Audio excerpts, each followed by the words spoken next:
बदला सा है ये समा, लिख रहे हैं नई दास्तां। खिदमत में है इबादत, मेहनत है अपना ईमान। रहो चलते रहो, रहो बढ़ते रहो, तुम हो पाकिस्तान।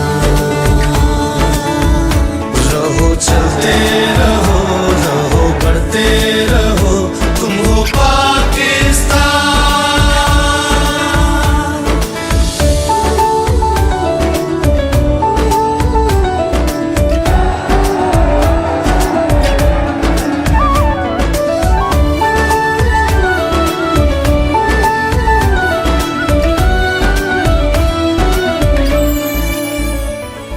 सबसे बड़ी शाबाश तो ये है कि अल्लाह ताला के फजल से अगर नवाज शरीफ आज वापस आए तो उसकी वजह ये है कि खानेवाल मैदान छोड़ के नहीं भागा।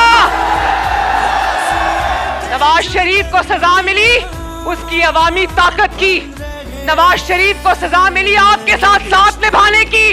सब निकलेंगे, शेर पर ठप्पा लगाएंगे इंशाल्लाह, अपनी तरक्की पर ठप्पा लगाएंगे, अपनी खुशहाली पर ठप्पा लगाएंगे, इस मुल्क की कामयाबी, कामरानी और तरक्की पर ठप्पा लगाएंगे इंशाल्लाह।